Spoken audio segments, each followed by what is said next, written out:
بسم الله الرحمن الرحيم الحمد لله والصلاة والسلام على رسول الله وعلى آله وأصحابه أجمعين أما بعد ناظرین کرام السلام علیکم ورحمۃ اللہ وبرکاتہ۔ منتخب احادیث کے عنوان سے اس پروگرام کے ہمراہ ہم آپ کی خدمت میں حاضر ہیں، اور اس سے قبل گزشتہ ملاقات کے موقع پر ہم پڑھ رہے تھے اس سلسلے کی حدیث نمبر 2، جو کہ دراصل صحیح مسلم میں مروی ہے، کہ جہاں اس کا نمبر ہے 8، اور یہ حدیث وہاں صحیح مسلم میں کتاب الایمان باب معرفت الایمان والاسلام میں مذکور ہے۔ اور یہ حوالہ اور یہ تفصیل ذکر کرنے کا مقصد یہی ہے کہ ناظرین میں سے اگر کوئی مزید تفصیل جاننا چاہے تو بسہولت وہ وہاں اصل کتاب یعنی صحیح مسلم تک پہنچ سکے اور وہاں وہ مزید تفصیلات جان سکے۔ اس سلسلے میں اس سے قبل ہم یہ جو حدیث پڑھ رہے تھے تو مختصر یہ ہے کہ عمر بن الخطاب رضی اللہ عنہ جو اس حدیث کے راوی ہیں، انہوں نے یہ بیان فرمایا کہ ایک بار ایک نووارد شخص رسول اللہ صلی اللہ علیہ وسلم کی خدمت میں جب ہم حاضر تھے وہ وہاں پہنچا، اور در حقیقت وہ نووارد شخص، وہ اجنبی انسان، وہ جبریل امین علیہ السلام تھے، لیکن اس وقت تک وہاں موجود صحابہ کرام کو اس حقیقت کے بارے میں علم نہیں تھا کہ یہ جبریل امین ہے۔ جبریل امین علیہ السلام نے وہاں پہنچ کر کچھ سوالات کیے، اور یہ کہ اسی مناسبت سے یعنی جبریل امین علیہ السلام کی تشریف آوری اور یہ سوالات و جوابات کا یہ سلسلہ، تو اسی مناسبت سے عام طور پر اس حدیث کو حدیث جبریل کے نام سے یاد کیا جاتا ہے۔ چنانچہ جبریل امین علیہ السلام نے جو سوالات کیے، پہلا سوال یہ کہ اسلام کس چیز کا نام ہے؟ رسول اللہ صلی اللہ علیہ وسلم نے جواب میں وہ 5 چیزیں بیان فرمائیں کہ اسلام ان 5 چیزوں کا نام ہے، کہ یہ 5 چیزیں جو کہ ارکان اسلام کے نام سے معروف ہیں۔ اس کے بعد جبریل امین علیہ السلام نے یہ سوال دریافت کیا کہ ایمان کیا چیز ہے؟ جواب میں آپ صلی اللہ علیہ وسلم نے ان 6 چیزوں کا تذکرہ فرمایا کہ جو ارکان ایمان کے نام سے جنہیں یاد کیا جاتا ہے، اور ان 6 چیزوں یعنی ارکان ایمان کے بارے میں بھی ہم اس سے قبل گفتگو کر چکے ہیں۔ اس کے بعد یہ کہ جبریل امین علیہ السلام نے یہ سوال کیا کہ فَأَخْبِرْنِي عَنِ الْإِحْسَانِ، مجھے بتائیے احسان کے بارے میں کہ احسان کیا چیز ہے۔ یعنی پہلا سوال یہ کہ اسلام کیا چیز ہے،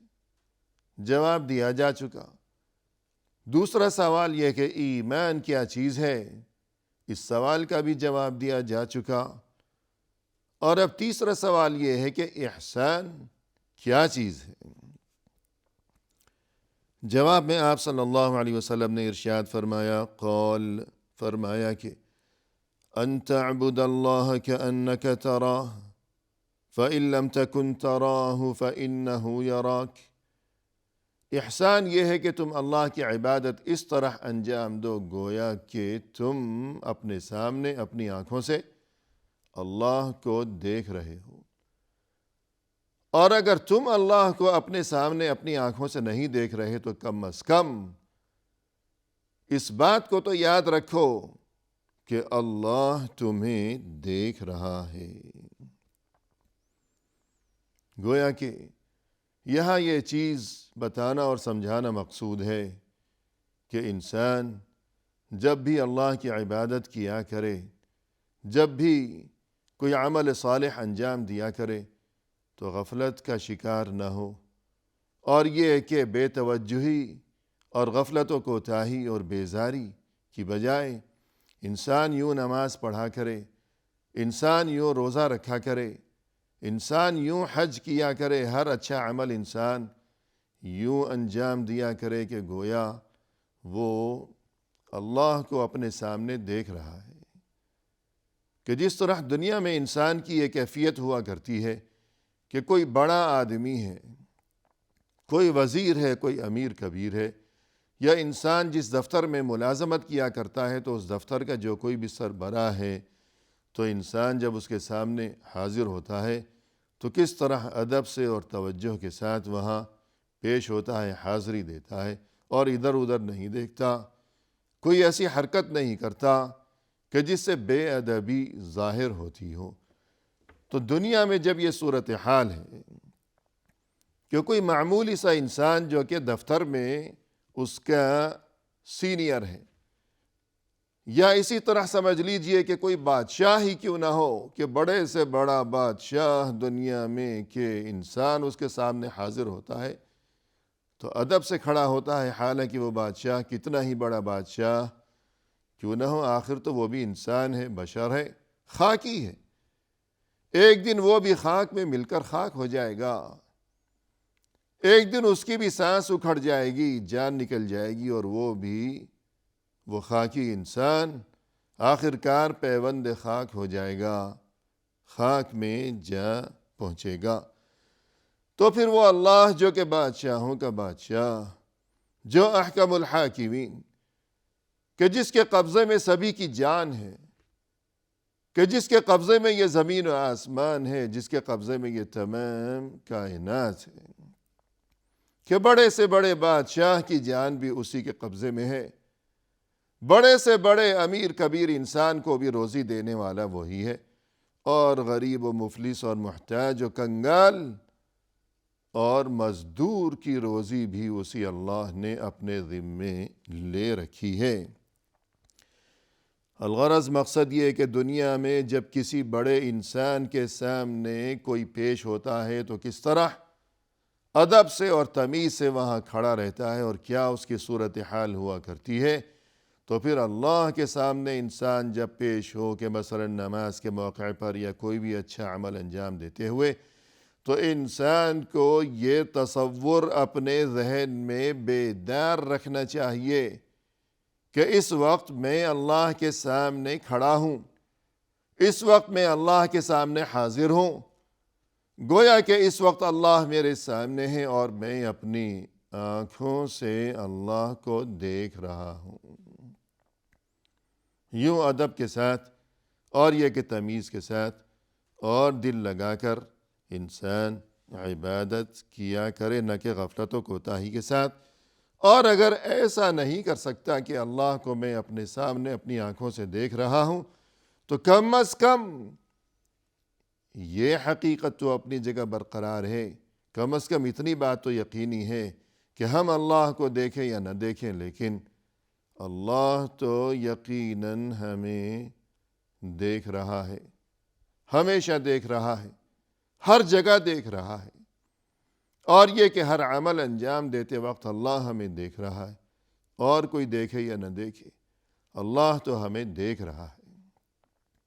وہ ہمیں خلوت میں بھی دیکھ رہا ہے، اور وہ ہمیں جلوت میں اور محفل میں بھی دیکھ رہا ہے۔ الذی یراک حین تقوم وتقلبک فی الساجدین، وہ اللہ تمہیں دیکھ رہا ہوتا ہے اس وقت جب کہ تم اس کے سامنے حالت قیام میں ہوا کرتے ہو، کہ انسان نماز کی ادائیگی میں مشغول ہے، نماز کے دوران اللہ کے سامنے ہاتھ باندھے سر جھکائے کھڑا ہوا ہے، اللہ اسے اس وقت دیکھ رہا ہے۔ اور یہ کہ وَتَقَلُّبَكَ فِي السَّاجِدِينَ، کہ اگر تم اکیلے نہیں ہو،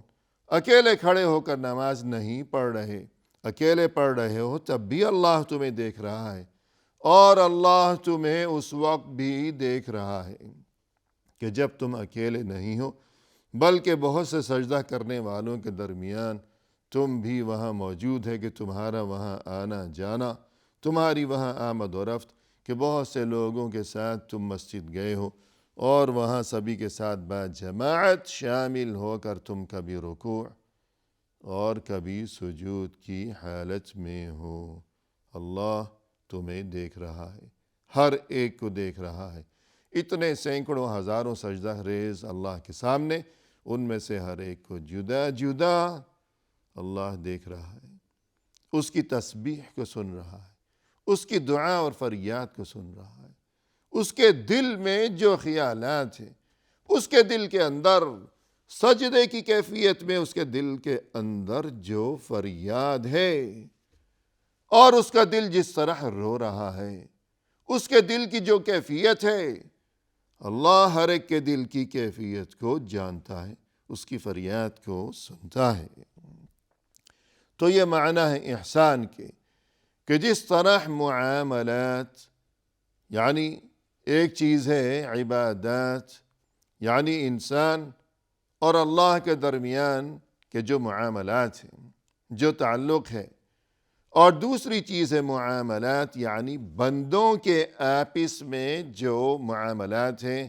ایک بندے کا، ایک انسان کا دوسرے بندے کے ساتھ جو تعلق ہے، جو سلسلہ ہے، اسے معاملات کہا جاتا ہے۔ تو احسان کے بارے میں جب گفتگو کی جا رہی ہے تو جس طرح معاملات یعنی بندوں کے آپس میں تعلقات، اس چیز میں احسان ہوا کرتا ہے کہ مثلاً فرض کیجئے کہ کوئی انسان جس قدر انعام کا حقدار ہے، اسے اسی قدر انعام سے نوازا گیا، تو یہ انصاف ہے کہ انصاف سے کام لیا کہ جس قدر انعام کا وہ حقدار ہے اسے اسی قدر بغیر کسی کمی کے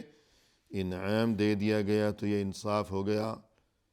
جو جس قدر شاباشی کا مستحق ہے اسی قدر شاباشی دے دی گئی، یہ انصاف ہو گیا۔ لیکن جو جس قدر شاباشی کا یا انعام کا مستحق ہے اس سے بڑھ کر اسے دیا گیا، تو یہ انصاف سے بڑھ کر یہ احسان ہو گیا۔ احسان کہ جو جتنا مستحق تھا اس سے بڑھ کر اسے دے دیا گیا، تو یہ احسان ہو گیا۔ کسی نے ہمیں کہا کہ السلام علیکم، ہم نے جواب میں اسے یوں کہا کہ وعلیکم السلام، یہ انصاف ہو گیا کہ اس نے ہمیں سلام کیا اور ہم نے بھی اسے اتنا ہی جواب دے دیا،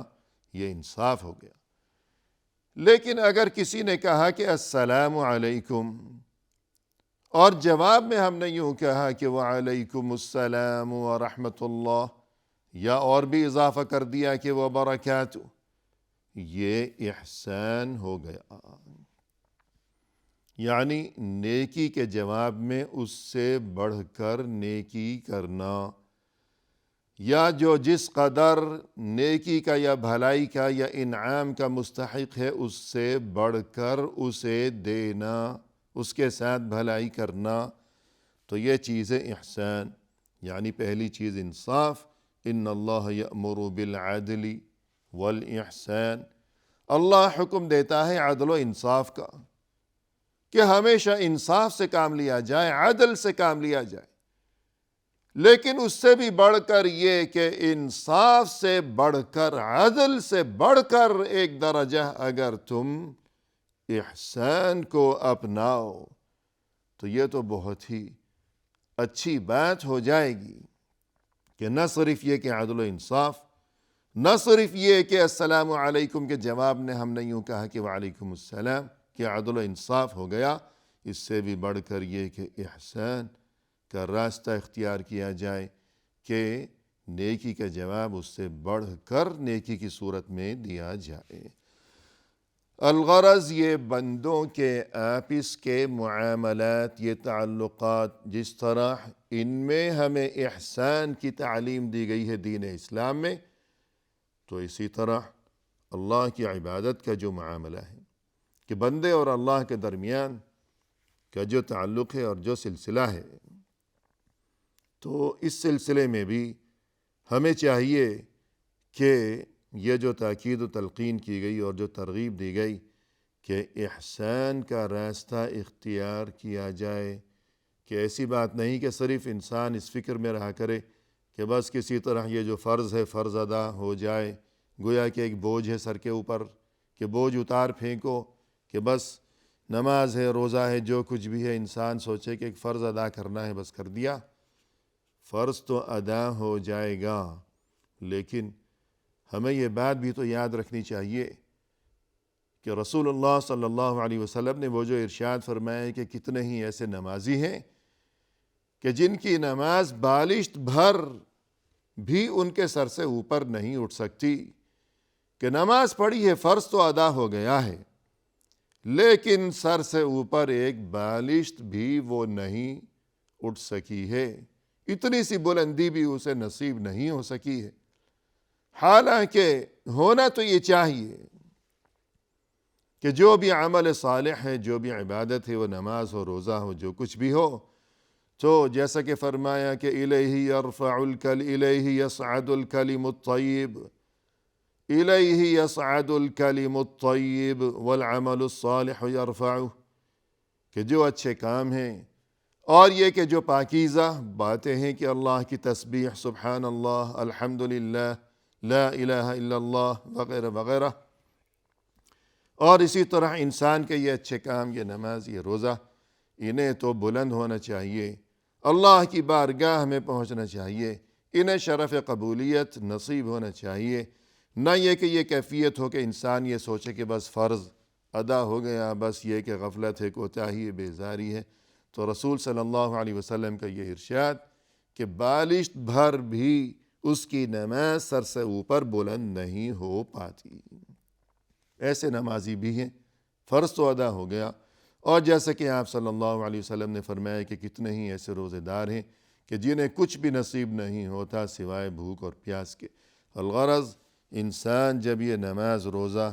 کہ جن کا تذکرہ کیا گیا یہاں اس سے قبل اسی حدیث میں کہ ارکان اسلام، یہ 5 چیزیں، نماز، روزہ، حج، زکوٰۃ وغیرہ وغیرہ، تو ان کی ادائیگی کی پابندی، صرف یہ بات کافی نہیں ہے، بلکہ انسان ان اعمال کو ادا کرے اور یہ کہ احسان کا راستہ اپناتے ہوئے ادا کرے۔ نماز پڑھے، نہ صرف یہ کہ نماز پڑھی ہے بلکہ احسان کا راستہ اپنایا ہے، کہ یوں اچھی طرح نماز پڑھے، ہر عمل صالح یوں دل لگا کر، دل جمعی کے ساتھ، توجہ کے ساتھ انجام دیا کرے، اس تصور کے ساتھ کہ اللہ کو گویا کہ وہ اپنے سامنے اپنی آنکھوں سے دیکھ رہا ہے، اور اگر اللہ کو وہ اس وقت اپنے سامنے اپنی آنکھوں سے نہیں دیکھ رہا تو کم از کم اتنی بات تو اپنے دل میں یاد رکھے کہ اللہ مجھے دیکھ رہا ہے۔ اس بات کو یاد رکھتے ہوئے انسان عمل صالح انجام دیا کرے، توجہ کے ساتھ، خوب ادب کے ساتھ۔ اسی کے ساتھ ناظرین کرام، فی امان اللہ، وآخر دعوانا ان الحمد للہ رب العالمین۔